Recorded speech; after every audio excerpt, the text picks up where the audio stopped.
Now welcome to the Robb Johnson Sports Show, presented by the Legacy Maker Sports Network.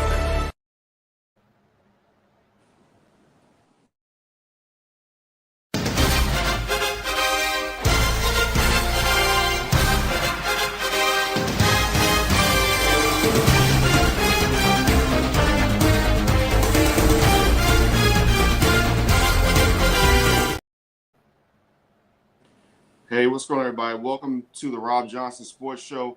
I'm Robb Johnson, along with my special guest. Ladies and gentlemen, I am proud to have California's own, the man who is, they call the sports judge, Jonathan Mathis. How you doing tonight, sir?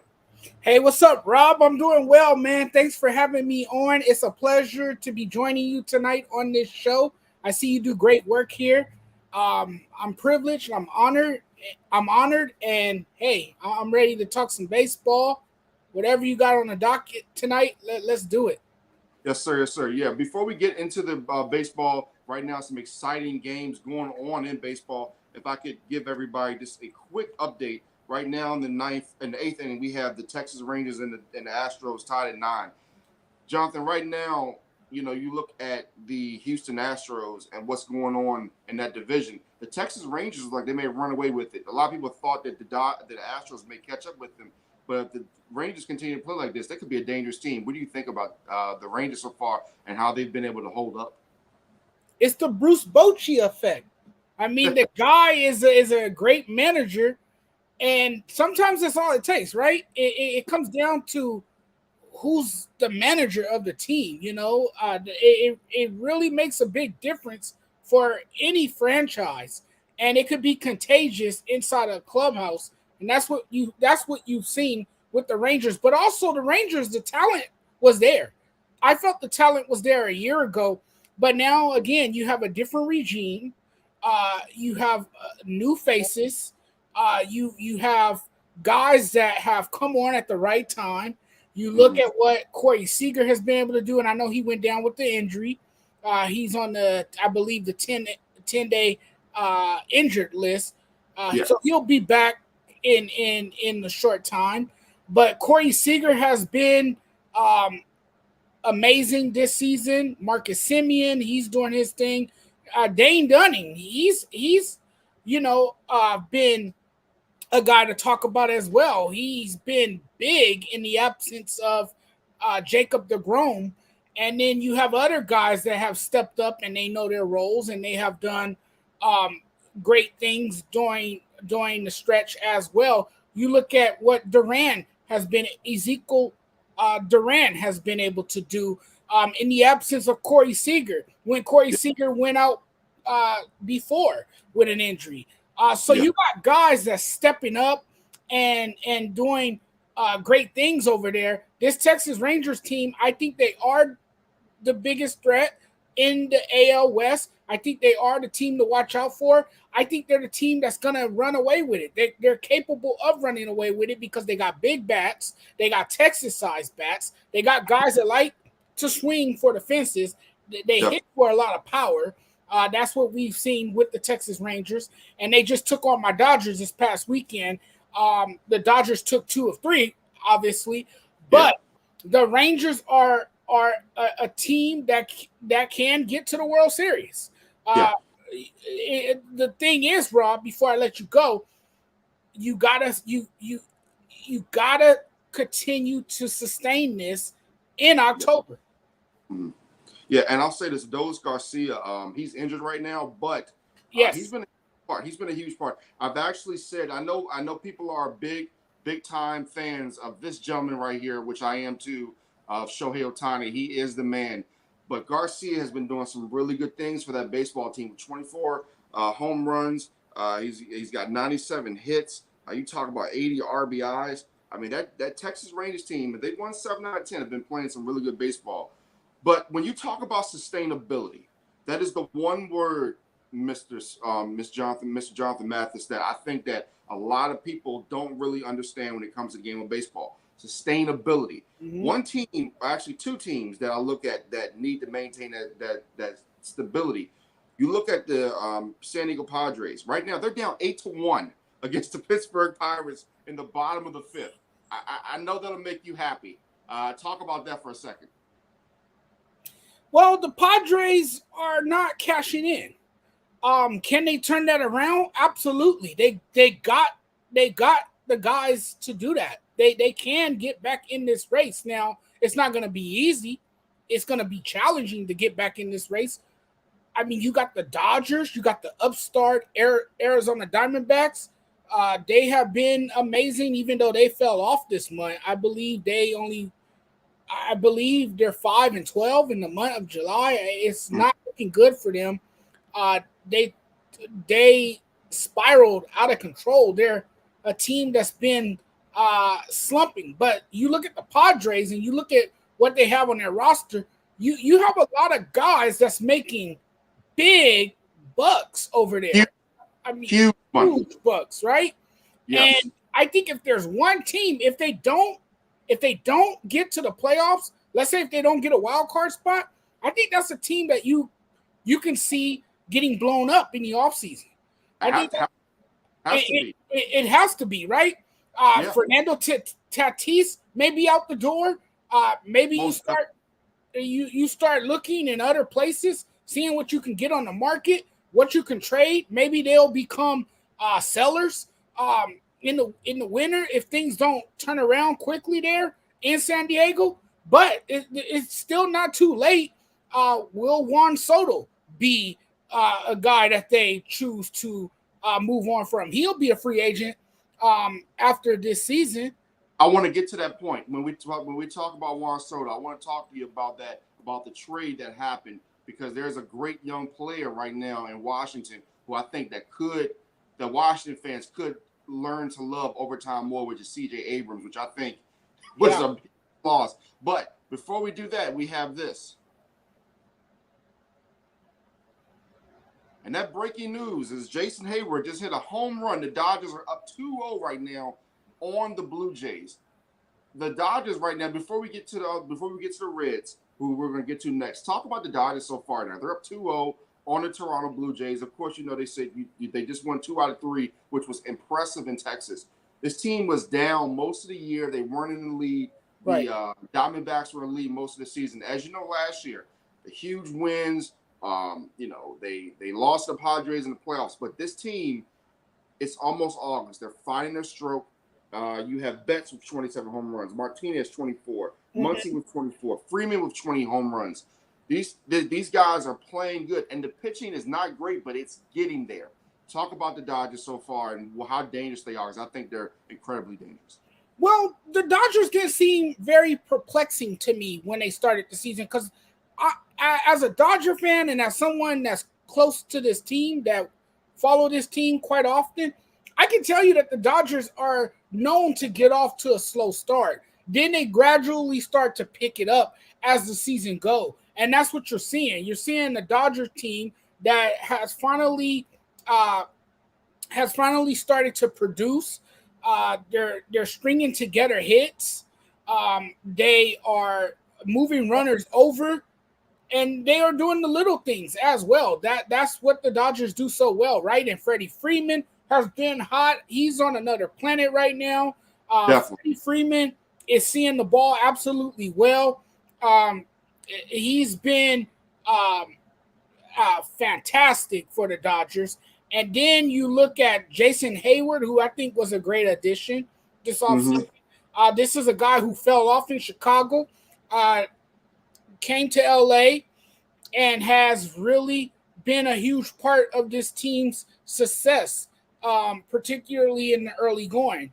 And then you look at Mookie Betts. He's going to do Mookie Betts kind of things, right? He's that type of player. The guy gets on base. He has speed. He's an all-around athlete. He plays well wherever you put him. He's versatile. You could put him in the infield. You could put him in outfield, and he'll be on the highlight reel. Let me ask you this: when you got Mookie Betts, all right, when the trade went down, and the Boston Red Sox, just in my eyes, completed the worst deal I've ever seen. Not ever, but just talk about when that deal happened, when it went down. what went through your mind? In your mind, you say, "Do we really just got Mookie Betts Yes, from the Boston Red Sox, a team who, in the past, has had the situation with Babe Ruth and the curse of the Bambino and a franchise that for so long was cursed. Now you look at the Red Sox; even though they're playing better baseball, they haven't been the same since Mookie Betts left.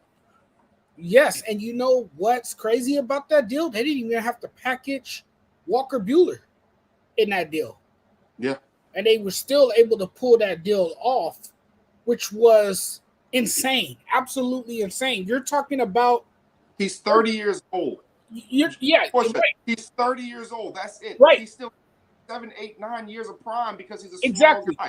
He's not like Aaron. He's not like an Aaron Judge where I told Yankees fans last year, nobody wanted to listen to me. He's 6'7". He's like 280 pounds. He's not gonna last.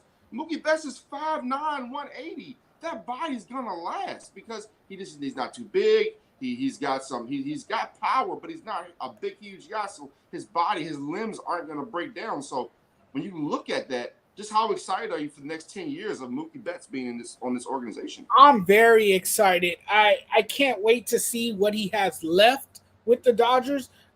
We're talking about a 5-tool player, a guy who gets it done in all parts of the field. You can never run on him if he's in right. He can throw you out.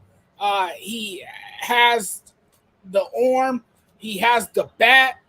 He swings the bat consistently well. There's times that he's fallen into slumps too. There's times that he's struggled. But what baseball player doesn't? Exactly. Name one player that doesn't go into a massive slump, but it's how he responds. And he always responds with a big hit. He always delivers when it matters. And that's what I love about Mookie Betts. I think the fans love him. They welcomed him in with open arms when he first got here. And he has endeared himself to this fan base. He has become more than just a household name. By the time it's all said and done, he's going to be a Dodger legend. Yeah. Do you think that he's changed? Because we talk a lot about. I know I've heard you see. I've seen you talk about this. We're going to go at this from a different angle. Because I'm glad you said that.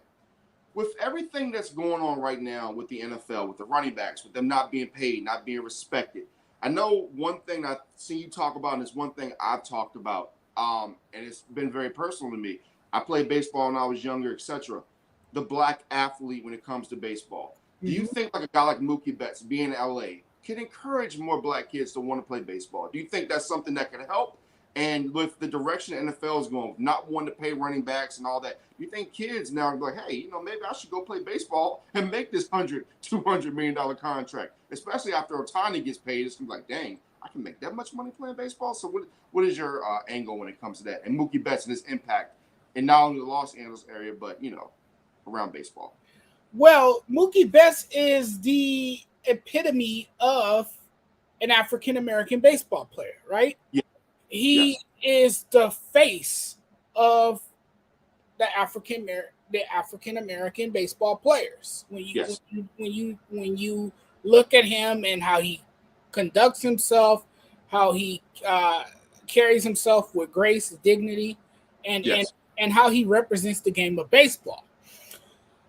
I think this can encourage young African Americans to pick up a bat, to pick up a glove, and swing for the fences. I mean, he even wore a shirt a couple years ago during the All-Star game that said we need more black people at the stadium. Yes. And of course, people took offense to it. There was people, taking shots at him for wearing a shirt like that. But I got the message. I understood the message. And what he was saying is that we need to get more black players in the game of baseball. We need to introduce this game to the urban communities. We need to talk to our young African-American kids and say, hey, you know what? You guys can play this sport just like anybody else. Exactly. This sport just like anybody else. But Rob, here's why I think there's a lack of African-American players in the game of baseball. Yes, sir. Lack of affordability. Um, um, it's yes, it's in the urban communities, but it's easier to grab a basketball and go to a nearby park and shoot some hoops. I mean, you don't have to spend a lot of money on equipment. So I think a lot of it has to do with financial issues as to why there's limited African American players in baseball. I think another reason why African Americans are not interested in playing baseball, why they don't find the sport as captivating as maybe in the NBA, basketball, or football. I think also because, well, it's a slower game. You know, to me and you, Rob, we like baseball because we grew up with it, so we always have been enamored with the game of baseball. Well, Yes. you try to tell that to this younger generation, and they're like, "No, I don't want to play basketball. I don't want. Excuse me, I don't want to play baseball. I prefer basketball or football over baseball because it's a slow game. It's not as intriguing as the other two sports, and it's not as physical. So it's hard for us to engage in a type of activity like baseball because it's a slow-paced game. It's a game of strategy, and it's a game that a lot of African Americans prefer not to sit through. They don't want to sit through 2 hours of a game or 3 hours of a game, and that's part of the reason why baseball implemented the pitch clock to try to speed up the game. Very glad you said that because I was getting ready to mention that. How important do you think? I think it is critically important to have that pitch clock. That pitch clock. I went to the Nationals game, and like you said, when you looked around the stadium, it was majority Caucasian, which is nothing wrong with that. It's just some part of let's trying to grow the game, and plus, baseball tickets, from what I see, they're not cheap, but they're not as expensive as football. I challenge anyone right now to go on to Ticketmaster and see how much a football ticket is right now. Yeah. Like for the Los Angeles Rams or the Dallas Cowboys or any team, it's expensive. It's very expensive. Now you go to a baseball ticket, it's not that bad. But like you were saying about the pitch clock, I think it's important because a pitch clock in baseball will speed the game up. When I went to the Nationals game, it sped the game up. The game seemed faster. Everything flowed very smoothly. So do you think they should continue that over the next couple of years? I think they should. Well, I think the pitch clock is a blessing in disguise. The reason I say that is because it has sped up the game a lot, but it takes away from the tradition of baseball. A lot of people didn't want to see this rule go into effect. They didn't want to see this rule be implemented for the simple fact that it's not baseball. Baseball never had a clock. Yes. So why all of a sudden, and I get it, it's to attract a younger audience. Exactly what it's done for. Now, I like it because I think, like you said, it speeds up the game. Mm-hmm. The only thing I hate is that the game doesn't last to 10 o'clock anymore here on the West Coast. It's over by like 9:30. By 9:20. I wish I could get a little bit more baseball before I go to bed. But for those who don't know their time zones, we're 3 hours apart, but that's okay. Yeah. Exactly. I'm here on the West Coast, so yeah. But other than that, maybe California sunshine. California sunshine, absolutely. Yeah, but other than that, I think the pitch clock has worked tremendously well for baseball, but it hasn't done enough to still attract a lot of eyeballs. Yes. I mean, I don't know what else it would take. The only other thing I think that would fix baseball, and here's another solution. Here's another thing to keep in mind. Maybe you should start marketing these players a bit more, and people will, become more interested in the game of baseball. They'll become deeply engaged in the game. See, people are not so immersed into this game because of the lack of marketability. Yes. Look, MLB does a piss poor job at marketing their brand. Horrible. At marketing its brand. Just ask Mike Trout. Ask Mike Trout when he was in his prime what they really did. even at the time, Mike Trout could walk down the street and a lot of people wouldn't even know who he was at that time. Exactly. And that's a horrible job. Thank you. And Jazz Chisenholm, we both know who he is. Yes. He's an electrifying player. You see the guy play, and I know he's out right now with an injury, but imagine if half of these people knew who he was. They'd be like, oh my goodness, that guy can fly around the bases. Oh exactly. My goodness, he's a spectacular player. He's a phenomenal player. But a lot of people don't know who the casual fan couldn't tell you who Jazz Chisenholm is. We can because we follow the game of baseball. Exactly. And I'll say this as well. And when you talk about marketing, you look at Ellie De La Cruz. In fact, speaking of De La Cruz, he will be in Los Angeles coming this weekend. And before we do that, we have unfortunately some breaking news here on the Rob Johnson Sports Show. Speaking of players of who are of color, we look at Vladimir Guerrero Jr., who just hit a single, and the game is tied 2-2. We have a tied game, a very exciting game right now in Los Angeles between the Blue Jays and Dodgers. I know you're checking it out. I definitely know you are. What do you think so far about this game that's going on tonight, 2-2 between the Toronto Blue Jays and Los Angeles Dodgers, which in my opinion could be an exciting World Series? Well, the Toronto Blue Jays have a good squad too. They have a veteran guy in Kevin Kiermaier who came over from the Tampa Bay Rays. He's been hitting the ball really well, and he's on a 1-year contract. You look at what Merrifield can bring. You got Chapman, who's very patient at the plate. Actually, I personally know him. He went to Cal State Fullerton, so when I was there. He great was part of by the way. Team. Huh? I said great school, by the way. Oh, yes. And he was part of the team when I covered the baseball team as a beat writer for the Daily Titan. Very nice guy, very hardworking, very outgoing. Just a cool guy. Work ethic is unmatched. And so you got him. You got Vladimir Guerrero's son. We all know how he swings with power as well. So that team is really, really good, and they're really fun to watch. And the Blue Jays, man, it would be a good series. It would be a good World Series if you get the Dodgers and the Blue Jays.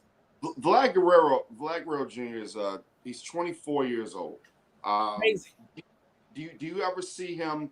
Do you think they need to add another star like him to eventually get to that type of get to a World Series, or do you think that he can get them there on his own and become an MVP type player? I think he can. I absolutely think he can get them there with the other pieces around him. And again, Rob, this is baseball. So all it takes is for your team to get hot at the right time. That's all it takes. And if your team gets hot at the right time, and if everyone in the lineup is producing and they're getting on base and they're scoring runs, anybody, and we've seen it before, anybody can be a tough out in Major League Baseball. But Vlad, yes, he can with his ability and the way he swings the bat. Yes, he can get this team to the World Series. But it also comes down to pitching as well. Pitching is going to have to be up to par because that's what matters in October. Pitching, pitching. And it comes down to the bullpen. How great are your relievers? How reliable, how trustworthy are those guys when they come out of the pen for you in the late innings and in high leverage situations? Speaking of that, the Astros just defeated the Rangers 10-9 in an absolutely awesome baseball game. So the Astros getting some headway there. But we're talking about pitching, and I know you know all about that. I love pitching. You love pitching. Caleb Ferguson just came into the game for the Dodgers, replacing the starter. Game is 2-2. Talk about the Dodgers pitching so far this season. And, I think the trade deadline just passed. So do you think they can pick up any free agents? Do you think that anybody on their team can step up? Because, Clayton Kershaw being 35 years old, being the legend that he is. He's injured right now, but he has been throwing soft tosses. So talk about the Dodgers pitching. I've seen improvements over the season. Talk about the it can do. Look, it doesn't have to be beautiful. No. It just has to work out, right? It does, and yes. and it has worked out. It's not always going to be pretty. Yes, this bullpen got banged up a bit, got roughed up a few times during the season, but they have turned it around and they have made progress and they have come a long way. And they have dealt with some injuries too, which has kind of set things back for the Dodgers. But I like what I'm seeing from the bullpen as of late. They've been able to preserve the lead. They've been able to protect the lead. They haven't given up a lot of runs. They're playing a lot better as a bullpen. Collectively, the Dodgers have pitched well. They have been able to record outs, and that was the unsettling thing about the Dodgers, right? Their bullpen. That was one of their biggest struggles. But you have seen this bullpen and you have seen the relievers countless times as of late, make strides. And they have I know the stakes have been incredibly high for this Dodgers, particularly the bullpen. But it's nice to see that they have made progress. I mean, it's not going to be perfect, especially with a Bobby Miller 6-1 record. It's now Bobby Miller. Once you get some of your healthy parts back to go into the starting rotation, I would like to see him come out of the bullpen. I agree because a lot of times, like you even look like so a lot of people, if they don't remember, like look at the John Smoltz from back in the day, what he did, his transition, what he did, starter to reliever, things like that. They have a lot of parts, they have a lot of pieces that can do certain things. It's all about, sports judge, it's all about your role. And I think that a lot of times in baseball, people think that it's not a team game. No, it's a team game because if your pitcher, no matter if your pitcher can throw a complete game, a perfect game, or whatever, he has to have the outfielders, he has to have the infielders do the job, etc. So it is a team game. Do you think sometimes people look at baseball as not a team game, but it is really the ultimate team game? Right, exactly. It's baseball. If there's one team sport out there that's really a team sport, it is absolutely baseball. I'm with you on that. But I think this bullpen, from what we've seen with the Dodgers, just one more thing I want to say about the bullpen, has carried a little extra value against teams that they have faced as of late. So the bullpen has been a question. It was a question mark at first, but now the bullpen is suddenly becoming one of the Dodgers' biggest strengths, along with their hitters. Who are now, finding a way to score runs. They have figured it out. I totally agree. Like I said, it should be a very, very exciting time for baseball. This is one of the more exciting times for baseball. I'm a big fan of Tim Kirk and guys like that who talk baseball. They said that this could be one of the best second halves we've ever seen, and I totally agree with that. Like I said, you guys are playing the Reds this upcoming series, and you've got the Padres, which is going to be huge. But what I will say is, because I was looking at the schedule, because one thing about me, sports judge, I'm a schedule watcher. I like to project things when it comes to baseball. And for me, August for the Dodgers, I'm not going to say it's going to be easy, but when you look at August, I think that August should be the month where pretty much the Dodgers, make their headway and get ahead on this division. But when we get to September, you're talking about the Braves, you're talking about the Marlins. I think that's going to be an important series for them. And then down the stretch, they have the Giants. Speaking of the Giants, when people talk about rivalries in baseball, talk about the rivalry between the Dodgers and the Giants that a lot of people maybe on the East Coast just don't understand. Something, they say sometimes Will Smith parents just don't understand. Tell people on the East Coast why people just don't understand about the eight-time champion San Francisco Giants against the 7-time champs in the Dodgers. Talk about that rivalry before we get to some Lakers talk.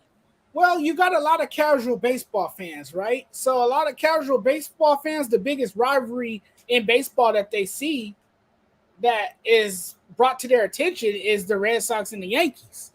Which really, in my opinion, Sports Judge, hasn't really been a rivalry since the Yankees get a 3-0 lead. And to kick on that real quick, I know it's going to sound dumb to some people, but for me, when the Yankees lost that series and the whole curse of the Bambino was over, it was like, where do we go from here?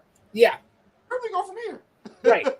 but go ahead. I'm sorry, but go ahead. But no, you're good. But the Giants-Dodgers rivalry, it's one of the biggest rivalries in baseball. I agree. And if you know baseball really well, you know that those two teams do not like each other. Not one bit. There's a mutual sense of animosity towards both clubs when you really think about it. Both fan bases, tend to want to kick each other out of their ballparks, and I mean, it gets crazy. Yeah, there be. Tell me about it. There's brawls that go down between both clubs, and it's just I mean, you're talking about two clubs that don't like each other. It's the Giants and the Dodgers, and it's been a fun rivalry for many, many years. It has that Bay Area vibe to it, and then when you come over here on this part of the West Coast in Los Angeles, it has that Hollywood vibe to it. So, it's a great story for baseball. It gives the fans something to talk about, and whenever the Dodgers play the Giants, whether it's at the Ravine or whether it's at Oracle Park in the Bay near the Covey Cove, wherever it may be, it's always epic theater, and it's always exciting baseball, and people just have a lot of fun with the rivalry. Definitely. I definitely agree with you. I'm a huge fan of the rivalry. Coming up in the 2000s, there's nothing like Dodgers and Giants on Sunday Night Baseball on ESPN. Coming up that time, absolutely nothing like it whatsoever. Just a quick update. We have the bottom of the fifth, 2-2. Blue Jays and Dodgers are still tied. Going up, possibly, I think there are 2 outs here. So this game is really a good, tight game so far. The Giants did lose to the Detroit Tigers today. Speaking of the Giants, and I know our guy Snowman is still advocating that the Giants are going to win the division, but I don't think so. I don't think so. I think that the Dodgers are pretty hot right now. And it'd be maybe good to see them in the playoffs together. Now, Sports Judge, let's talk about another team.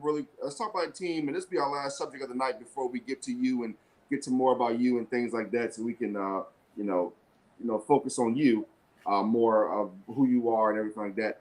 Another team that you are very familiar with is the Los Angeles Lakers. I'm not gonna lie to you, Sports Judge. I'm gonna have to keep it really, really, really real with you, sir. When it comes to talking Lakers, you are one of the most entertaining people out there. Some of your videos are just they are classic. But one thing I will say is I love your passion for this team. When people look at your videos, they're like, "Oh my goodness!" Because trust me, I saw some of your videos. I'm like, "Yo, is it that serious?" But I've over time know many Lakers fans because I grew up a Bulls fan, still am. I don't want to talk about that right now. Talk about the passion that Lakers fans have for their team and just how real it is in the city of Los Angeles. Well, it's real here in Los Angeles, and it's as real as it gets, because let me tell you something. This is a Laker town. When they say this is the Lakers hood, they mean exactly what they say. This is the Lakers hood. Yes, we got the Dodgers here. The Rams came back. We got football. We got the Chargers. But there's nothing that ranks up there to the Los Angeles Lakers. There's nothing that compares to the passion and the love that people have for the Los Angeles Lakers. No other team gets that same treatment like the Los Angeles Lakers. No other team. I'm saying, Sports Judge, are we really sure that the Chargers are really there? Because, I just feel like they're just there. It's the Rams, but the Chargers, man, I'm just like, it's kind of like big brother, little brother. It's like, the Chargers, how can they play here? I bet you they'll be back in San Diego within 10 years. They couldn't even sell out a soccer stadium when they were playing in Carson, California. And every time the Cowboys would come to town or the Green Bay Packers, those fans would invade the stadium and they would outnumber the Chargers fans. Yeah, it's the same thing in Arizona. I remember back in the 90s. You remember back in the 90s, that's what Cowboys fans used to do. Whenever they came to Arizona, they just fill out the whole stadium. But that's all part of being good and then doing yourself to the fans. But that's what happens when you alienate your fan base and leave because of greed. You should have stayed in San Diego. Yeah. And San Diego's a great sports town, and I just don't understand why anybody would want to leave there. It's a great sports town. It's near Mexico. If you need to go get some tequila, I've heard some people from the West Coast talk about some other extracurricular activities in Mexico you can get down if you're in San Diego. So hey, it is what it is. But getting back to the Lakers, a team that, in my opinion, overachieved once LeBron came back. AD played really good. They got to the Western Conference Finals, but ran into a juggernaut. They ran to a juggernaut, and as you know, Sports Judge, people are passionate about the Lakers, are passionate about LeBron James. So even though they got swept in one of the most competitive sweeps I've ever seen, just talk about encouragement going into the 23-24 season, knowing they made it that far with being a 7th seed, and now they've added some good additions in the offseason. Well, there's a lot to be excited about if you're a Laker fan, right? But then there's also a lot of things that you're going to cross your fingers. You're going to keep your fingers crossed, hoping that those guys stay healthy and get back to where they were a year ago, if not push it a step further and get to the NBA Finals. Now, that's going to be tough in the Western Conference Finals. Let me tell you why. For one, you got the defending champions, yes, sir, Nuggets. They have the same team that they had a year ago. Everyone returned except for Bruce Brown, who signed with the Indiana Pacers this offseason because he was the only free agent on the roster. So and he had to get paid. Right. He had to get paid. That was Bruce Brown. I think it's 2 years, $45 million. That was his best to get paid. Yep. Right. And so everyone's coming back. You got Jokic, who is the best player, obviously to me, the best player in the world. I can't say nothing. The best player in the world. You got Jamal Murray, who came back from a devastating injury. Yes. And played like Robin to Batman, Jokic. So, I mean, the Denver Nuggets are still the team that you got to respect until they're beaten. So that's a team that's standing in your way. Another team to look out for that's going to be better next year, the upstart Sacramento Kings. They're well coached by Mike Brown. They have one of the best clutch players in the league, in De'Aaron Fox. Malik Monk, he went off last season with the Sacramento Kings. The Kings still got Kevin Huerter. They got guys that can shoot. They can play. They can defend really well. They commit to playing defense. So that's another team you got to look out for. Yes, I throw the Phoenix Suns on that list as well. The Phoenix Suns are another team you got to look out for. Even though you got a lot of question marks there and questions about that team, for the simple fact that they don't really have enough depth to compete with other teams that is fully stacked and that's loaded with a lot of star power and talent. The Suns just don't have that. What they do have is a flashy Kevin Durant and Devin Booker, and they have Bradley Beal. To me, that's not really an upgrade. That's more of that's a downgrade from Chris Paul. You were better off staying with Chris Paul because Bradley Beal is another guy who just likes to shoot. He's not really a floor general like Chris Paul. I understand that Chris Paul couldn't stay healthy. I get it that he couldn't really be that floor general that you thought he could be because yes, he took a step back. He's older now. He's 38 years old. So I understand why you kind of wanted to move on from him. But he's the guy that jacks up a lot of shots. Yeah, but that's the thing. That's the thing, Sports Judge. That's what people don't understand. He's a floor general, meaning that quite simply, ladies and gentlemen, he knows how to navigate. And, exactly. And you can't navigate when you're just trying to score all day. That's what people don't. So yeah, so but back to the Lakers though, and then the Clippers. I mean, there's other teams in the Western Conference that you got to watch out for. So the Lakers, they can't afford to have Anthony Davis go down with an injury. No, I'm gonna put that out there because every time Anthony Davis crashes to the floor, and you might have heard me say this, I think I hold my collective breath. I get very nervous that he's not gonna get back up. Yes, so. Sir. And then the Lakers were talking about giving him an extension. Are they crazy? He's gotta prove to me that he can stay healthy for a full 82 game season before I give him any extension. Well, let me say this, Sports Judge, and I think you've heard me say this, that I don't make excuses for a guy like Joel Embiid, but I will say that the Sixers are wasting it. Trust me when I tell you, before I get to the next team I'm going to speak about, trust me when I tell you, the Lakers are keeping an eye on what's going on in Philadelphia. If anybody thinks the Lakers are not paying attention to what's going on in Philadelphia right now, you are crazy. You got to look at the history. Kareem, Shaq, Pau Gasol. It is made in history, and it is a fact that the Los Angeles Lakers win championships when they get a great big man in. Even Anthony Davis, they brought him over. What happened? Even though people want to call it the Mickey Mouse Championship, which I think is very disrespectful because you think about COVID, you think about everything those players had to go through, being away from their families, etc. That was hard. They weren't in their own homes. That was a championship. So when you think about the Lakers and the big man, every time they get a big man in, that team wins a championship. Yes. Am I wrong or right? No, you're right. The Lakers have succeeded every time they have acquired or signed a big man. Because the Lakers have built their teams around solid bigs. You saw it with Shaq. You saw it with Kareem. You saw it with you even saw it with Dwight Howard during his second stint. And then you mentioned AD as well. So yes, the Lakers have had a lot of success with quality big man. And you're absolutely right. Maybe the next time they get another big man, they will win a championship. Because when they have a big and when they have a successful guard, that's usually when the Lakers are tough to beat. And that's usually when they do go on to win a championship. Yeah. You were talking about other teams in the West. I want to make this correlation. And I know this may seem crazy to some people, but you remember the Pistons and you remember Rasheed Wallace when he played with the Portland Trailblazers. And he went over to Detroit Pistons, and he was that key. He was that cog that helped that team win a championship when a lot of people didn't think so.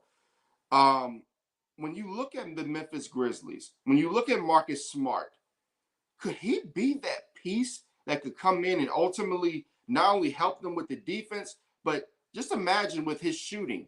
Like, he has struggled from three-point land, but if Marcus Smart is able to figure it out from three-point land and still give you that great defense, could that be something that a lot of people are sleeping on when it comes to the Memphis Grizzlies? Well, first and foremost, they don't need him to be a three-point shooter. That's why you have Desmond Bane. And then whenever you get John Morant back, there you go. You got another guy that can shoot from the distance.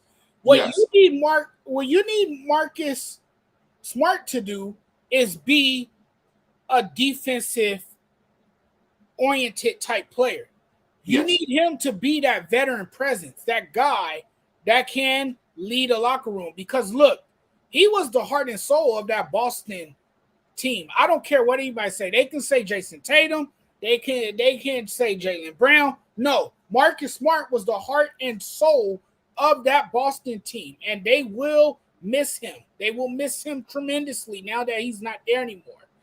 But I think Marcus Smart's presence alone is very important for that Memphis Grizzlies team. I think that's what they were looking for someone who is seasoned, for someone who has the experience, and for someone that can, come in and say, hey, this is how we're going to do it. This is how it needs to be done. Some organization, a voice who's been around for a long time in that locker room. And I think that's the plus having a guy like Marcus Smart. And I agree with you, Sports Judge. And that's why I brought up the whole Rasheed Wallace thing. Because when you look at it, Sports Judge, you think about it, right? when and you know about Rasheed Wallace, you know about Game 7, you know about that 15-point lead. You know that if it hadn't been for the heroics of a Shaq and Kobe, that Portland Trailblazers team is going on to beat the 76ers. Ain't no doubt in my mind the Trailblazers would have won that championship. But when you look at Marcus Smart, when you look at Rasheed Wallace, when he left the Portland Trailblazers, they absolutely lost their edge. Absolutely lost their edge. And when he left, that franchise went down. He went to the Pistons, they went up. And I think that could be the same thing. Oh, and we do have a quick breaking real quick from MLB. The Dodgers just had a double play. They had one out. There was a man on third, so they got out of the inning. So the Dodgers survived without giving up a run. So that's a quick update on baseball. I know you're glad about that they didn't give up that run. Still 2-2 in that game. But, yeah, going back to that, you're correct. You're absolutely correct. I think that he can be that guy that plays good on defense. But I also think that he could be that mentor for a John Morant and help him, because I think we all can agree Marcus Smart is a guy that's not going to take no BS. Oh no, not at all. That's not his personality. He's a guy you could look at him and tell that he's a guy that doesn't take much from anybody. That he will stand up to anybody. He's a no nonsense type of player, and he's not going to put up with it. And I think he can get inside these guys' minds. He can, go in there and change the spirit in that locker room. And I think he's the guy that you'll see on the sideline during a timeout, coaching these guys, telling these guys, hey, this is what needs to be done. This is how we're going to do it. And we need to play this type of basketball. So I think Marcus Smart is that kind of guy. And I think he can. Now know this. You're responsible for your own actions no matter what. Morant is definitely responsible for his own actions. But, yes, he can get some guidance from a guy like Marcus Smart. Marcus Smart can be a mentor to him. And Marcus Smart can help him probably keep his head straight and help him stay focused on the game of basketball where his focus needs to be. Exactly. Yeah. One more team I want to get to in the West that a lot of people – we're not going to really get too much into the Rockets because I think that everybody can see that the Rockets, they've got the coach. How in the world they were able to have such a great draft. I just, they got a lot of good steals in that draft. They got Green, they got other good young players. They were able to get some good steals. But the one team that I'm looking at, Sports Judge, and I know a lot of people may laugh. I know I get laughed at a lot. The Oklahoma City Thunder. They're coming, my friend. They're coming. And I know that people be laughing.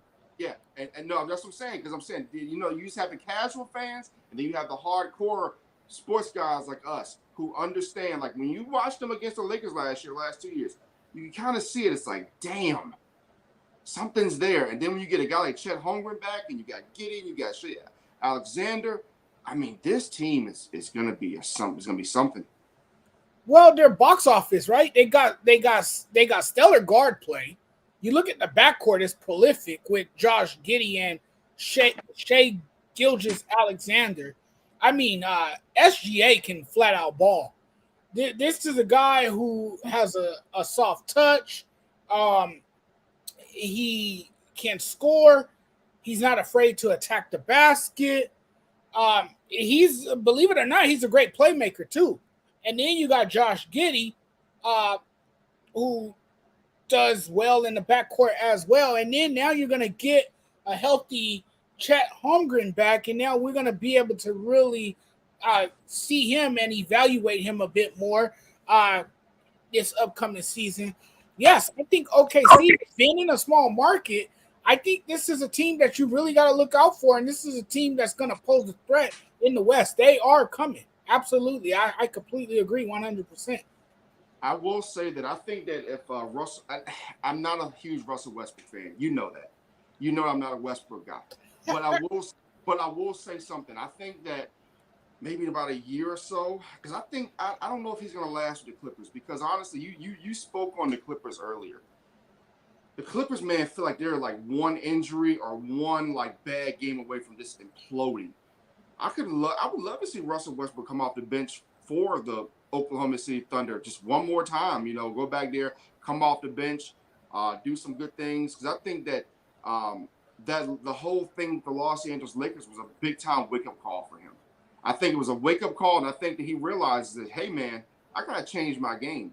What do you think about that? How he went to the Clippers and kind of he had to change it, or do you believe that's going to be long standing? Do you think that was just a way for him to stay in the league? Do you think? I think that might have been a way for him to stay in the league. We all know how stubborn he can be, and this is a guy who has not been able to adjust his style of play. I mean, that's something that we've talked about with him for years, right? Not being able to adjust his style of play, not being able to alter his game to fit in with a team wherever he plays. He's too selfish of a player. Sometimes I think he cares more about putting up stats and numbers than he does winning. And sometimes he prioritizes individual achievements over team goals. And that's not good. There's no I in Russell Westbrook. There's no I, right? Listen. We saw the proof in the pudding. Let's just be honest. Let's be completely transparent here. When he left that Lakers team, they got better. It's no disrespect or anything like that. When he left that team, they got better. Yeah. Completely better. Shooting, everything. Yep. I mean, just look at it. I mean, when Austin Reeves was able to be more of the playmaker that we know he could be, and he was given more opportunities, that's what happened with the basketball team.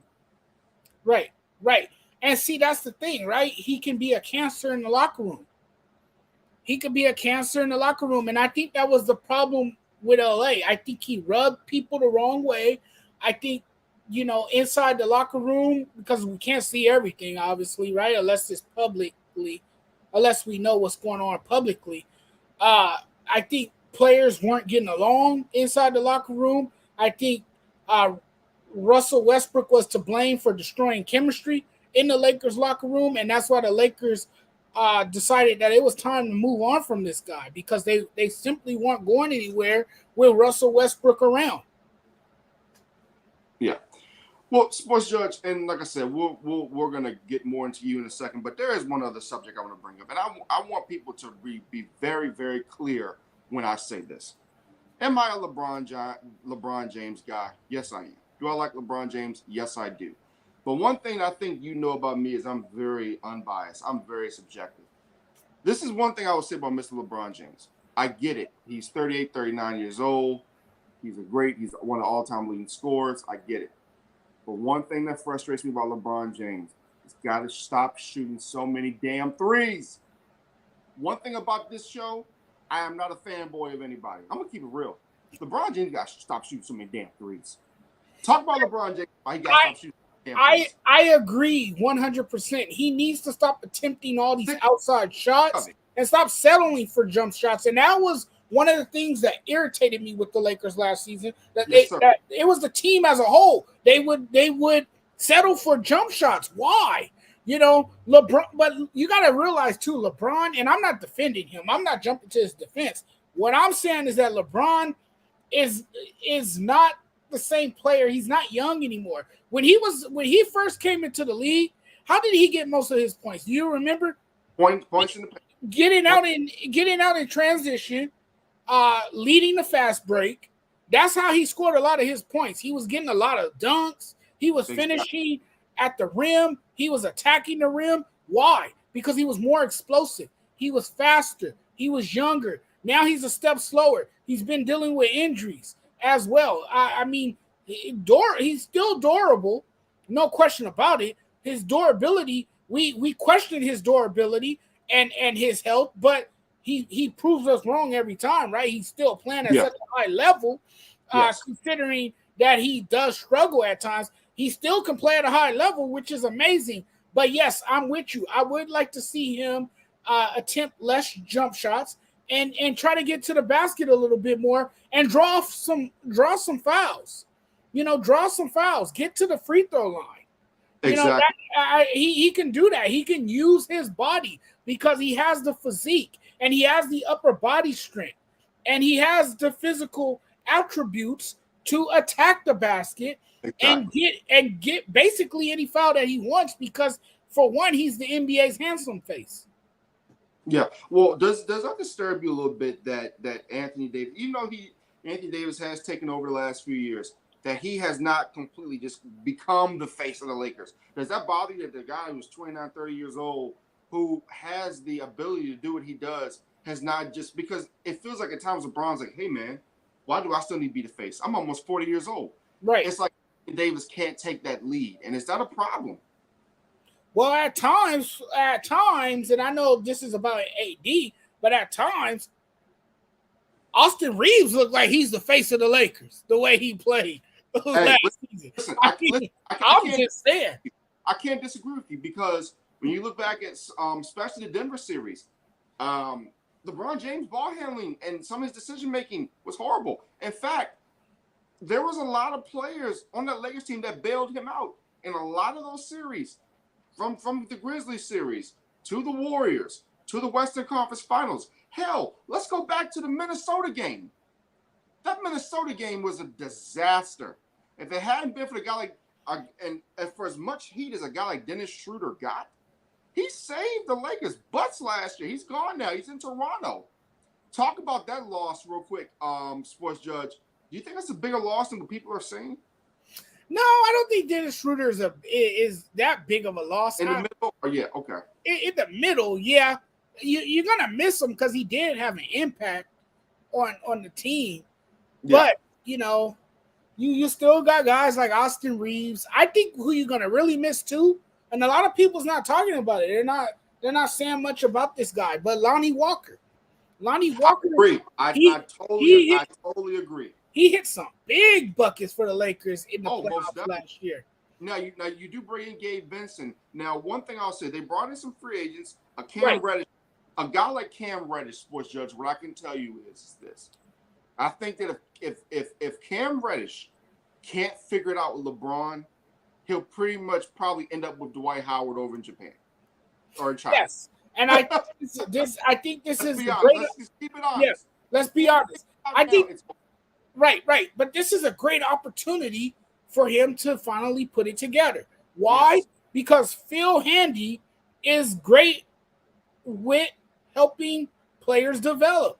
Yes, sir. He's a developmental type coach. So with that being said, he can unlock Cam Reddish full potential. Yes, so that's something to keep an eye on. So I think this is a make or break year for Cam Reddish. If Cam Reddish doesn't learn anything under Phil Handy, and if his game doesn't develop, and if he doesn't get any better and make any progress, yes, it's a wrap for him. Yeah. When you look at a Gabe Vincent and you look at, people say he pretty much came out of nowhere and doing what he did for the Miami Heat, do you think that he'll be worth the hype, or do you think it'll be or do you think that he can come in and do the same thing for the Lakers he did for the Miami Heat as far as shooting and everything? It's a wait and see game, right? We don't really know what we're going to get from Gabe Vincent. Now, we're hoping that we get the same Gabe Vincent that we saw in Miami, the one who had the breakout playoff run with the Miami Heat, the one who scored a lot of buckets and who took over basketball games. That's the Gabe Vincent that we're hoping to see. But also, Rob, realize this. This is LA. This is not Miami. The pressure is different in LA. When you put on that purple and gold uniform, the pressure ramps up. So there is a lot expected of you. And the expectations are going to be soaring high for Gabe Vincent, especially with the type of deal that he got to play with the Los Angeles Lakers. Yeah. The pressure in Miami is a lot different than the pressure in Los Angeles. Just ask the Fresh Prince of Bel-Air, who went from Philly to Los Angeles down to Miami. Welcome to Miami. But no, I'm going to give you two players real quick that I feel are going. These two guys could be the reasons that they can finally take over and beat the Denver Nuggets. One, Taurean Prince. I like Prince. I think that he can come in, be a good attribute to that team. But here's the real reason And this move right here, it got some attention and people talked about it, but I don't think it's getting enough. Jackson Hayes from the New Orleans Pelicans, who are a complete disaster of an organization, who need to change their name, who need to fold, who need to just get rid of Zion Williamson, let him go somewhere, let him be free. Cannot stand the Oklahoma City Thunder. But that's another story for another day. Talk about Jackson Hayes. 7 feet, 220 pounds, a thoroughbred, can play anywhere on the floor. Talk about just how important that's going to be for the Lakers. I think it's huge. That's very important for the Lakers because the Lakers, again, they thrive with big men, and they needed another big body, and they need somebody that can fill the void in the absence of AD if he goes down with an injury.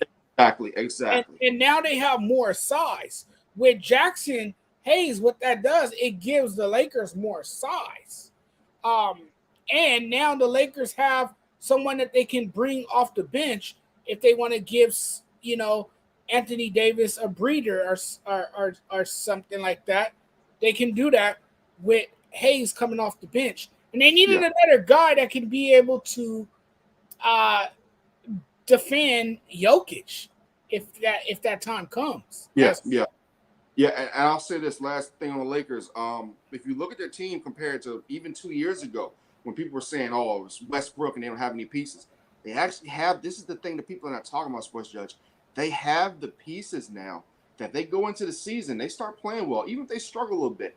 They have pieces where they can trade for a big part. Is there any player out there that may be on the block anywhere that you would want to see in the Los Angeles Lakers uniform now that you guys have the pieces and you still have the trade equity the draft equity as well? Is there a player out there that kind of intrigues you? Like, man, if that guy came here with LeBron and AD, we could just get right to the NBA Finals. Trae Young? Listen, I'm going to say something to you now. I think, because I was looking at the offseason, I was like, man, the Warriors or the Lakers could possibly get a Trae Young. And I think that, and when people talk about Trae Young, they want to always give him, they don't want to give him his credit. But this guy got the Atlanta Hawks. He beat Joel Embiid and Ben Simmons to get to the Eastern Conference Finals. So, and you look at Luka Doncic. I love Luka, one of my favorite players in the league. He's been to the Western Conference Finals as well. He hasn't been to a champion NBA Finals. Hey, look, at least Trae Young got to the playoffs last year. Luka didn't even get to the playoffs. I think it's crazy that people say he's overrated. I think that's a lack of knowledge to say that he's oh my gosh overrated. Really, he's overrated. Why? Because he had a down year with an Atlanta Falcons team that didn't really have much around him. Well, the Atlanta Hawks, they might as well be the Falcons. It seems like he's worn out his welcome there, that he doesn't want to be there anymore. Yes, sir. So, I don't think he's overrated. I think he has one of the best floaters in the league. And when that guy goes off, man, he could take over a basketball game. And people forget this, that he had one of the best single playoff performances when he took over the second half of an NBA game. I forgot what playoff game that was. I think it may have been an Eastern Conference. It had to have been in the Knicks series. It had to have been in the Knicks series. Because you remember, it might have been.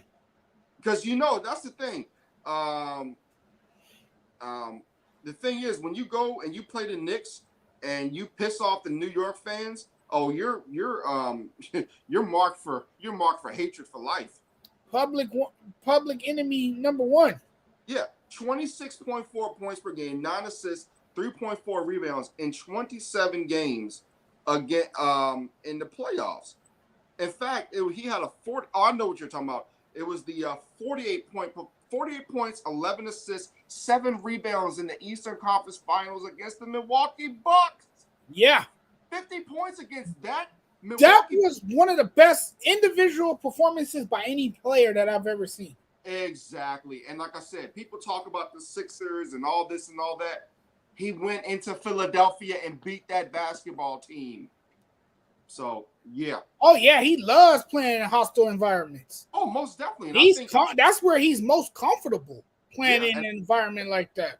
I think if the Lakers can get him, they should, because trust me, I think that Clippers owner is possibly looking to bring some more firepower. Even though, like we said, he can build as many arenas as he wants to. The Clippers are the Angels, all right, and the Lakers are the Rams.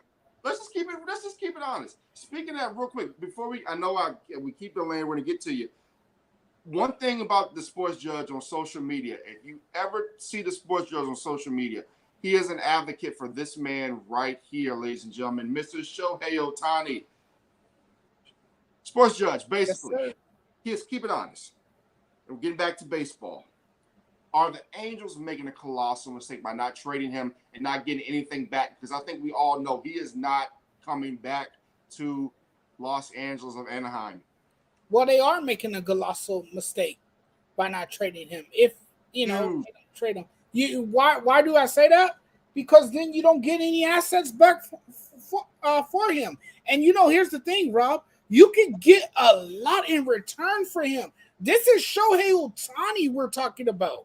Yes, sir. This is an otherworldly player, the best two-way player in the game, and you don't deal him. You gotta trade him and get a hold for him. Get a lot of play. Get your future for him. That's basically what you're gonna get. You're gonna get your future. How do you not learn from Atlanta? How do you not learn from Baltimore? Right now, this is embarrassing in my opinion. Right now, the Blue Jays, as constructed, are 55 and 45. They are in the wild card. They're in the third and final wild card spot. You're trying to tell me as the Los Angeles Angels with all that talent, with all that money, that you can't even win 55 games? As of now, it's July the 24th, 2023. Here on the East Coast, probably not in the West, but here on the East. You can't win 55 games? Come on, sports judge. What is up with that? You look at from the Albert Pujols to the Rendones to Mike Trout. They've had the talent. They've had everything that you want as a baseball team. But for some reason, they just can't get over the hump. What is it about? And when you being a Dodgers fan and you're part of Los Angeles, what do you guys think of the Angels? What is the perception of the Angels? The perception of the Angels is that they're a team in Orange County.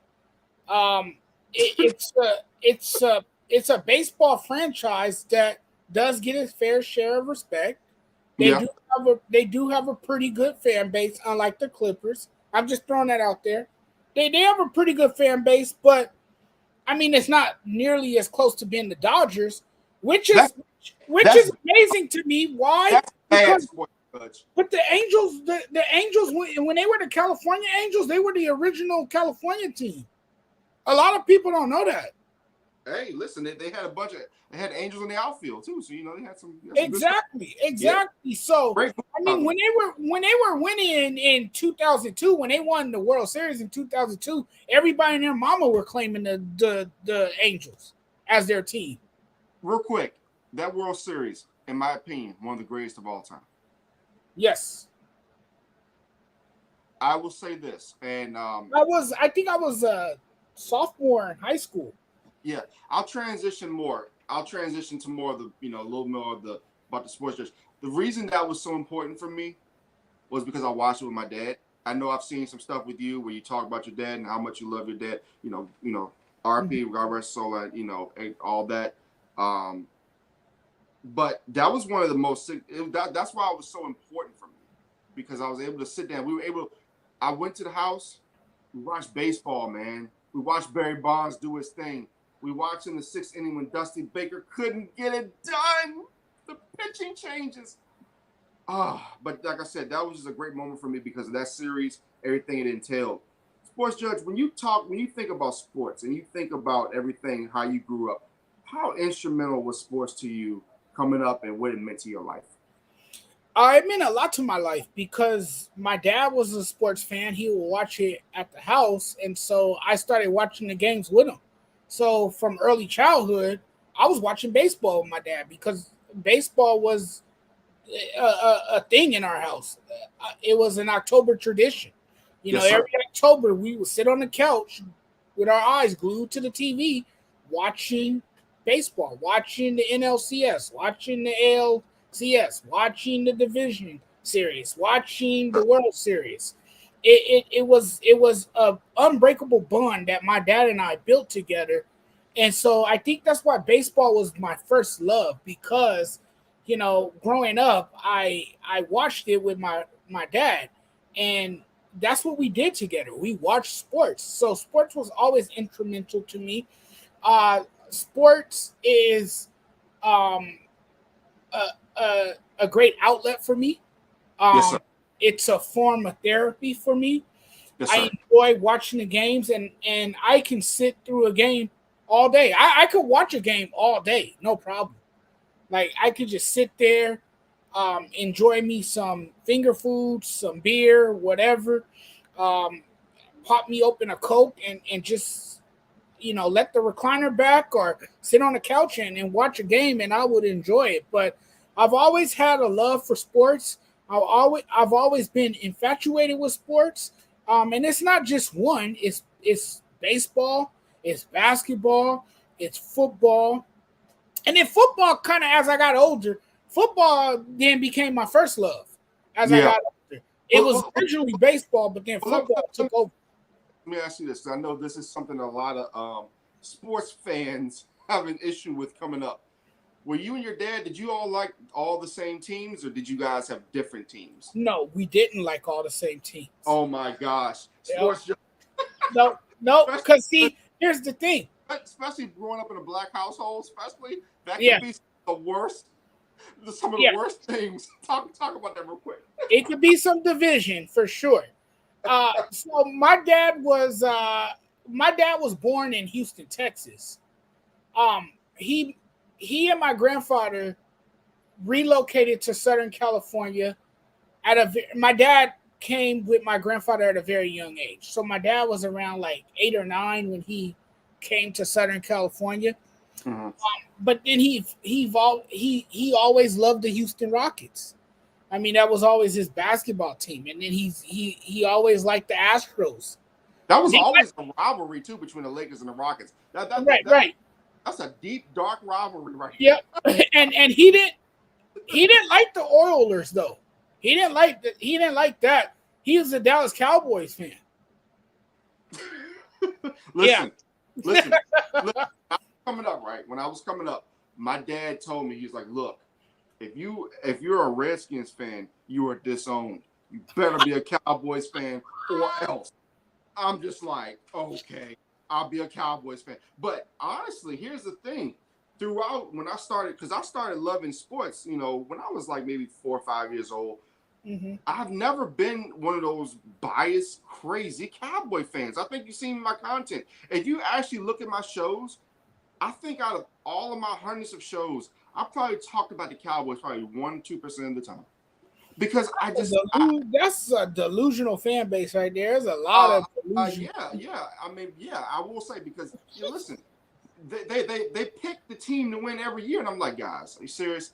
Not every year. It's not every year. It wasn't last year. It wasn't the year before. I wasn't picking them. The only time I really thought the Cowboys could really win a Super Bowl, in my opinion, was probably '07 when they lost to the Giants. And quite honestly, they have a 2-year window this year. After that, it's done because you look them, the Buffalo Bills, the cap hits they're going to take is absolutely crazy. I think that their defense is going to be absolutely amazing this year. I still have the Philadelphia Eagles going to the Super Bowl. I know a lot of Cowboys fans don't like to hear me say that, but I'm not here to make you happy. I'm a sports analyst. I'm a sports analyst. And guess what, ladies and gentlemen? I am here tonight with the great Jonathan Mathis, a.k.a. the sports judge, jury, executioner. But going back to sports, the sports judge, you're saying that you and your dad had different takes or whatnot. Let's go to another subject. What is your goal in this sports game? Because I know that right now you're an educator, which thank you for that, because we need that in this country. Being an educator is great. We need more people to do it. You're a passionate, loving father. You're going to be a great husband one day, etc. And listen, I do my research, so I know who these people are.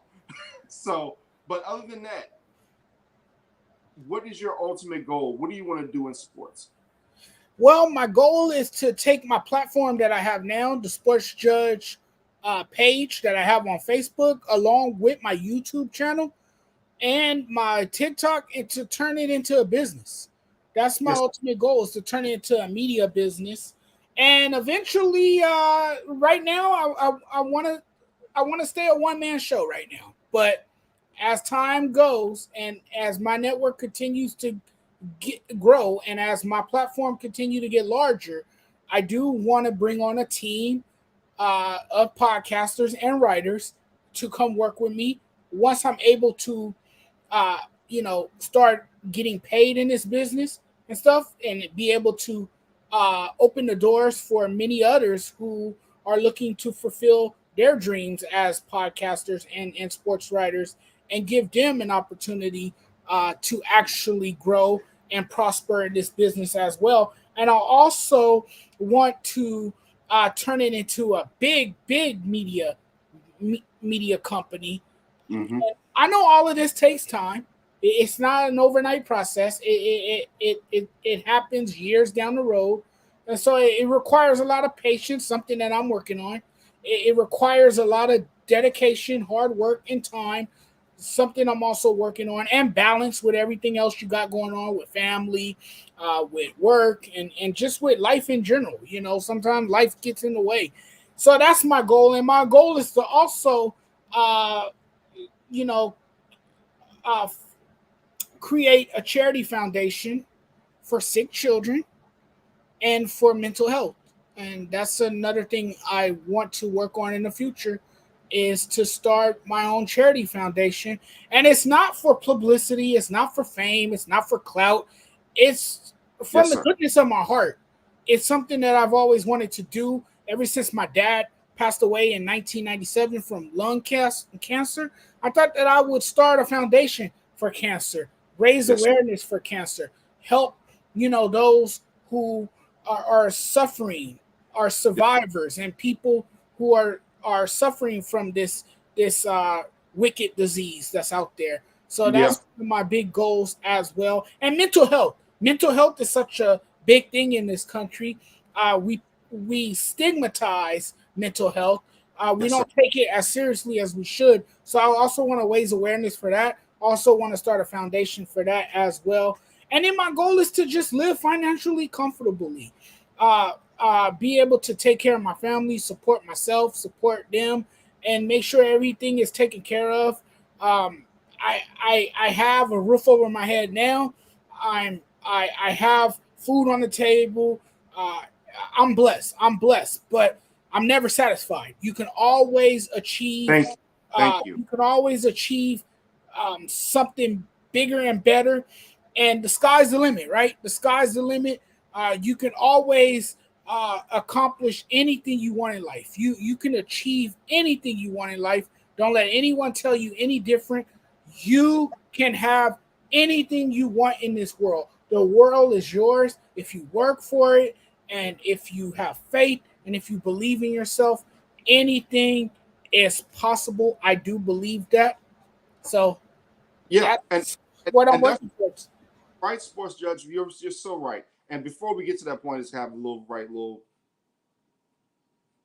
Matt Chapman hits a solo home run. The Blue Jays up on the Dodgers 3-2. We're not going to. Yeah. Well, I'm not going to get too much in there because I know you can go. So I know you can go. So yeah, I definitely will keep an eye on that game. But no, what you're saying, Sports Judge, a little update there from Major League Baseball. But no, I totally agree. And I think that people don't understand that they see the Skip Baylesses. They see the Stephen A. Smiths on TV. They don't realize these guys started in print. I've been doing print newspaper. I've been writing for the NKCC News for the last 6 years. I hold down 3 jobs. You know what I'm saying? I hold down 2-3 jobs. I think me and you would message at night. I was like, hey, man, I'm at work. You're probably like think, what the hell are you doing at work? This late at night. But yeah, it's about hustle. If you want something, you're gonna have to get it. If you're not doing much in your life right now and you want to be a podcaster or you want to do this, do that, and let's say you have no job. Let's say you have nothing going on. You have no kids. You should be doing at least 2 or 3 of these a day. But guys like me and you, we're busy. We got things to do. We got life. We're almost at that 40 mark. Life is difficult, but we're still finding time to get on here and do things like this. So for the young people, it's not going to be easy. And, life can hit you pretty fast. So just talk about that, again, like how you have to have that work ethic, because if you don't, this is not going to come easy. What you see on television is not as easy as it looks. Exactly. Well said. I mean, you hit the nail. You hit the nail right there. Very, very well spoken. What you just said, and that's true. That's real. I mean, everything worth having in life, it takes hard work. And I know I get in my moments where I get frustrated. I start beating myself up. I start, talking negative and everything. But then I realize what I just said, because, sometimes I could be impetuous, and then I realize moments later, what did I just say? Maybe I shouldn't have said that. So, yeah. I mean, it's just hard work, and it's just having that unwavering faith and again, believing in yourself. And you gotta have a why every morning when you wake up. You gotta have a why. You know, and you gotta be motivated about something when you wake up every day. Exactly. Because being motivated is the reason why we do what we do. If you're getting into sports, and I don't mean no offense to anybody out there, but I think that the reason that smaller media can't grow now is because you just got too many groupies out there. We got too many groupies. Listen, I can tell you this, sports judge, I don't give a rat. I don't give a rat's, about meeting celebrities. I don't care about autographs. I don't want anybody to be my friend. I'm in this business because I want to do my job. Journalism is a lost art. We have to get back to journalism. We have to get back to what comes with journalism. Journalism, there's a lot of parts that come with it. It's not just about writing. It's not just about talk. There are other things, the legals, et cetera, et cetera, et cetera. So how do we get back to the fabric of good journalism in this country, especially sports journalism? And ethics. I think ethics are another thing that's very important. Ethics and not putting so much focus on the entertainment aspect of journalism.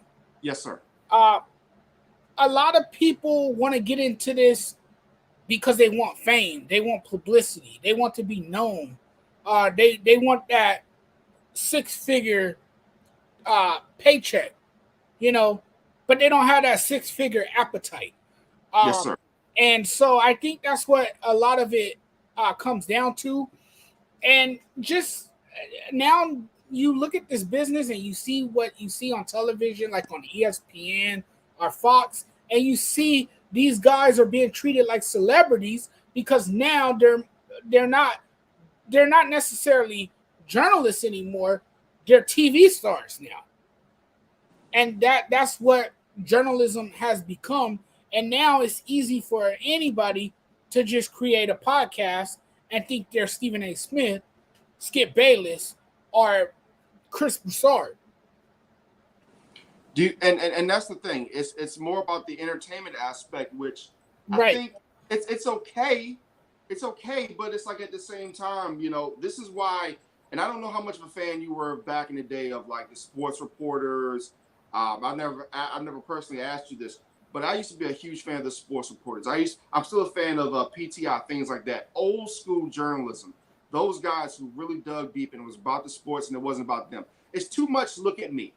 It's too much look at me and not enough look at the landscape of what's going on. It's evolved. Do you think that's going to hurt things going into the future? I think it has. We talk about this woke culture now, particularly with ESPN, and it has. You've seen the massive layoffs, the wave of layoffs that just transpired with ESPN. And a lot of it has to do with the fact that journalism has evolved. Journalism is not what it used to be. Yes, I remember you mentioned sports reporters. My favorite show back in the day was Cold Pizza, the original First Take. Before you go any further, I just think that yes, that show, they should have kept that format, because you remember when they went to First Take. Oh, speaking of that, Max Muncy just hit a solo home run, ladies and gentlemen. We are tied 3-3 in the bottom of the 8th inning here with the Dodgers and the Toronto Blue Jays. I'll keep giving updates, but go ahead. I totally agree with you. Cold Pizza does not get enough credit for what they did. Well, Cold Pizza was that modern era show that consists of journalists who came on TV to break down different things that was happening in the sports world. You would have different writers from newspapers appear on that show as guests to analyze, break things down. And there was so many great interviews on that show. I remember one segment having to do with a baseball player who had ADHD. And he told his story about how it affected his game on the field and how he wasn't able to stay focused when he was out on the mound because his ADHD was so bad that it just had a negative effect on his game. So there was stuff like that. And then you had the debate segment. And then now it's a full-time debate show. It wasn't like that before. I remember when Dana Jacobson and I forgot the other guy's name, Crawford. Hosting that show, and they would bring different writers on each segment, or they would bring different people to talk about different sports topics, and they would even show off the newspapers, what was on the front pages of newspapers and stuff. That show was awesome. To me, that was a real show, and that showed how journalism should be. It was like a show. If you want to compare it to a show, it was Jay like Crawford. It was Jay Crawford. Yeah. It was like LA Today, or like one of those CBS morning shows. It felt like that, an actual journalism show where it laid out all the facts, and it was unbiased. It wasn't too many opinions, but facts, and it had great stories that people wanted to hear. Well, I'll tell you this. I'll tell you another guy, man, from that show who I liked a lot, and that was definitely Woody Page. I think Woody Page, because he kept it real. See, Woody Page in this era, even though he still gets on to the show, Woody Page is one of those guys who I think people would kind of like not want to have in this today's culture, because he keeps it too honest with people, man. And like you said, him and Skip Bayless really, really had a great connection. And I don't know what happened to that. I don't know why they broke that thing up. But you said something about something sports judge that is really, really close to me. You said this whole woke culture. Why is it, and I know people are going to find this controversial, what I'm about to say, why do you think that these people in higher places think they know what people like us really like? It's not all, listen, we don't just like hip hop. We don't just like the stereotypical things. We like old school things. Stop telling us what we have to like. And you know what I'm saying, sports judge. You know what I'm saying without me saying it. Stop telling us what we like. Stop telling us what we like. Social media has dictated the way the media business operates. You want me to repeat that? Repeat it. Tell them again. Social media has dictated the way the media business operates. Yes, sir. What I mean by that is that whatever is shown on social media, these major networks feel like they have to expose that to this audience that is locked in and that's watching this stuff. And that's where we're at now in journalism. That's where we're at. That's the times we live in now. And that's just the way it is. But like you said, Rob, we like the old school stuff. Yes. But this younger generation, they like to pour onto Twitter or Facebook, get the news first there, and then they like all these gossip stories. Yeah. And they like the controversy.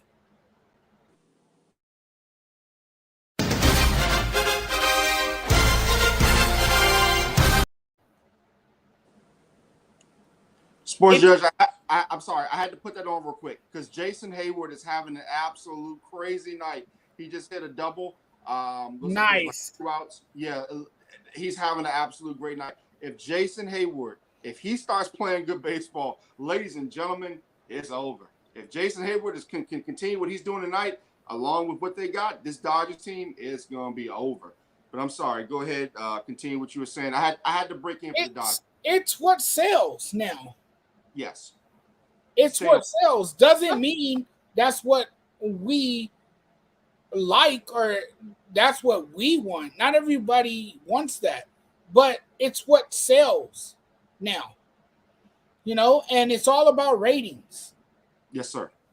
And it's all about, you know, being the number one network. Exactly. And that's why it has turned into this woke culture. Yeah. So and that's the thing. I think that a lot of times, you know, they have to have the pairing where you have a black guy and a white guy, and you know, you have to make it seem right. Yeah. But for me, you look at FS1, for example, when they had Acho with and they had what's the guy's name? He played for the Cowboys. He played for the Cowboys and he went to Marcus Spears. Yeah. When they had Acho and they had the other guy, Marcellus Wiley. I'm sorry, Marcellus Wiley. Now he's doing his own thing. Yeah. When they had Marcellus Wiley, he got his own platform now. I absolutely love the way they brought it. I love the way their chemistry and everything like that. But then they had to go and put on Joy Taylor. They had to put on LaShawn McCoy. I mean, oh my goodness, that guy is one of the worst. Listen, oh my God, don't talk about him. Listen, man. I'm not trying, and this ties in. Everybody's asking, what are we tying this into? That's exactly what me and the Sports Judge have been trying to tell you guys. Listen, man, when you get on national television, I'm sorry, you don't need to have a chain on. You don't need to have chains on. I'm sorry. I know I sound old school. I know I sound, you know, get off my lawn. You're on national television with a chain on. And you're like, you know, picks and poop. Like, no, you don't talk like that. Even on the show, we're wearing T-shirts, but we're on a podcast basically right now. If we were on national TV, do you think me as a Sports Judge would have on T-shirts?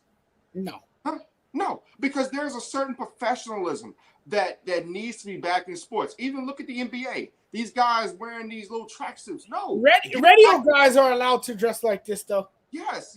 Like, we're basically doing radio, but you can see our face. But when you're on TV, you need to be dapper. And I think it sets a good example for these kids, better for these kids. But again, like you said, that's what sells. Oh, I can look. People are like, oh, well, you know, Mark Zuckerberg and the Jeff Bezos, they wear T-shirts. They're billionaires, dumbass. They're billionaires. And want to control the world. You don't control anything. Right. You have to make it first. What do these people not understand about that, Sports Judge? But it's not only about his appearance either. It's about his bias. Like, he's biased. And then, did you hear his personal attack on Eric Bieniemy? Listen, man. Eric Bieniemy, people can say whatever they want to about Daniel Snyder.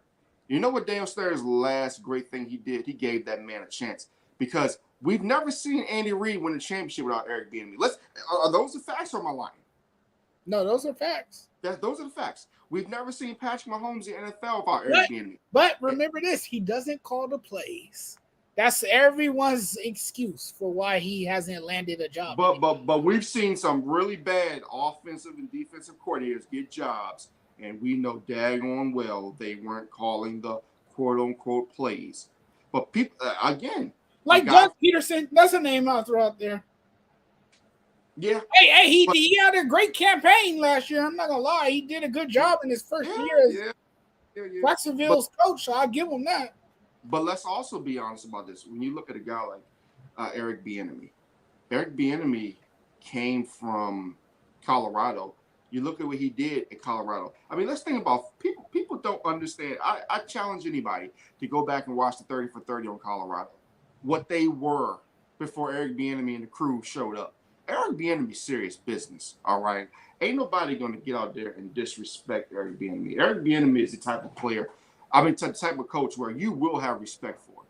I think that you're right. And what LaShawn McCoy said about him, I don't know if LaShawn McCoy has issues with him. I don't know if he has issues with himself. But, I mean, hey, just face it, buddy. You're the fake Barry Sanders of the NFL. Get over it. You're like the Dolph Ziggler to Shawn Michaels. You're not it, buddy. You're not him. It's right. Okay. We get it. And we know that. And you went to Kansas City and you couldn't excel with Patrick Mahomes. That's your fault. That's no one else's fault, sir, but yours. Yeah. And now you're getting on TV and you sound absolutely horrible. Let's just be honest. And now we're talking about you with Skip Bayless, where we're gonna have another Cowboys hate love fest all day. Give me a break. I think it's fair to say that Colin Cowherd made Joy Taylor who she is. Oh, I love Colin Cowherd. Let me tell you something. Oh man, he's smart. Let me tell you something, buddy. Let me tell you this. That dude's a genius. There was a time on ESPN Radio where you get Colin Cowherd, you get Dan Le Batard with his show back when he actually talked sports. Oh my God, what a time to be alive when Colin Cowherd was on ESPN. And now Mike and Mike, that was one of the best shows. Mike and Mike. Oh my goodness, because that's the thing. He talked baseball. He actually talked baseball. If you remember back in the day when we were talking about the sports reporters, etc., Cole P said they actually talked to baseball. It's not like now where they'll talk about the Yankees on First Take. We won't talk about nobody else. Mad Dog Russo, I'll give him credit for that. Mad Dog Russo has brought back baseball and brought back some of that old school journalism to First Take, which I absolutely like. Because Stephen A. Smith doesn't talk about. He only talks about NBA and basketball, and he only talks about NBA and NFL, but he barely knows NFL. To me, Well, see, that's the thing. He can talk about he hates the Cowboys all he wants, but guess what? The Cowboys have helped him make his career, and that's the thing. That's why That's why it's best for the Cowboys not to win anything, because sports just think about it. And you go back to the Yankees and the Red Sox again. After the Red Sox won, where do we go from here? What happens if the Cowboys start winning 2-3 Super Bowls in a row? A lot of these sports dudes, what are they going to talk about? Honestly, what are a lot of these sports guys be talking about? They'd be like, oh my God, what do I talk about now? It's the same tired topics. Yeah. It's the New York Giants. It's always the New York Giants. It's always the Lakers. It's always the Cowboys. Talk about somebody else. That's what I'm saying, Sports Judge. That's why I thought it was important to have you on tonight, because guess what? We talk baseball for damn near an hour. Right. And you know me, if you follow my page, I'll talk about everything. Oh yeah, most definitely. And I'll talk about the hottest topics going on in the sports world. Exactly. Well, Sports Judge, we're just about to get you out of here, sir. But the last thing we're going to talk about is your shoe collection. Talk about your shoe collection and why it's so important to you. Well, since I was a little boy, I've always liked Jordans, because, of course, growing up in our time, Michael Jordan was the guy we idolized. If you like basketball, most likely Michael Jordan was your boyhood idol. And he was my boyhood idol. And the shoes were really popular when we were growing up in the 90s. Yes, sir. So I would always stand in line with my mom for a new pair of Jordans. And I would get, either the 3s, the 11s, the 4s, or, I would get the different pairs. And I remember standing in line in 1995 when the 11 Concords came out. I was standing in line with my mom outside of Foot Locker, and we got a pair. And I used to go to school all the time wearing Jordans. I would change them during recess and play in my beat-up shoes. And then before I go back to class, I would put on my Jordans and look fly and fresh in my kicks. So I've always been a sneakerhead. This is nothing new behind me, as you see. And I own about over 40 pairs of Jordans and still counting. And, I've always been a sneakerhead. It's always been something that I enjoy doing. And I just find it fun to rock shoes. Were you an LA Lights guy back in the day? Was I what? LA Lights, the LA Lights where the shoes would light up. The LA Lights. Oh yeah. I had a pair of those, and then I had the BKs that lit up too. I loved them. Yo, remember the British Knights? Remember those? Here's the thing, Sports Judge. I gotta keep it real with you. I do a lot. I love. Let me tell you, full disclosure. Anybody can tell you, I am the West Coast's adopted son. I love California. I love the hip hop, but I also know there's certain things that I can't wear out there because, you know, I might get in trouble. So I got to make sure that I check in with politics and all that, because I know California. See, on the East Coast, you know, people do a lot of things, but on the West Coast, the rules and everything are different. So if I get out there one day, you'll see me in all white. You'll see me in all white. Yeah, in certain areas you gotta be careful what you wear. I know the Minnesota Twins hats. There's a notorious African American, predominantly African American gang out here that wear those hats. Yeah. Trust me. I tell you, like I said, I think that, you know, before you go out to California trying to be all flashy, wearing your hats and stuff, certain hats. And we'll keep the Seattle Mariners up in Seattle. Don't be wearing hats like that down there in California, stuff like that, et cetera, et cetera. But, you know, like I said, California is a great place, a beautiful place. And, you know, I'm glad that you are able to make a great living out there. And I hope that you continue to do great things that you're doing, because I want everybody to win. Like I said, like I told you, I tell you straight up to you, I get a kick off you sometimes because, man, you're the most probably one of the more entertaining guys in sports journalism when it comes to especially your Lakers takes. I can't wait to hear those Lakers takes again coming up in the upcoming season. But just plug your socials, man. Tell everybody where they can find you, and give us your final word for this Robb Johnson Sports Show, episode 15, here on the Legacy Maker Sports Network, and streaming live on my Facebook page and the Robb Johnson Media YouTube page. Yeah, holler at your guy, the Sports Judge. You guys, man, you guys can find me on various platforms. I'm all over the place, man. You guys can find me on Facebook, the Sports Judge. You guys will love that page. If you guys love sports, that is the page to follow. It's great content. I put out a lot of content. I've been doing a lot of start bench cuts over there. I've been doing a lot of those debates. I've been doing a lot of reels, short take videos. You guys can find all that there as well. You guys can even link up to my YouTube channel from there. And you guys can also find me on YouTube. I got a YouTube channel as well, The Sports Judge. Look up The Sports Judge. I have a cartoon face of myself. And make sure you guys hit the subscribe button. And you guys can also find me on TikTok. My TikTok is constantly growing. Be the next follower over at TikTok. Check me out on TikTok, the Sports Judge 85, and you guys can check me out on Twitter too. I heard Twitter is making a lot of changes now with Elon Musk, so we'll see how that goes. But you guys can follow me on Twitter as well, the Sports Judge 85. Actually, it's not the Sports Judge; it's Sports Judge 85. So you guys can find me there too. One more place, Instagram, Sports Judge 85. I need you to respond to something. I have a comment here from the Snowman. I just need you to respond to this because I'm gonna get him again. I'm gonna get him again. Trust me. He says that Tom Chambers played a more fundamentally sound game than LeBron James.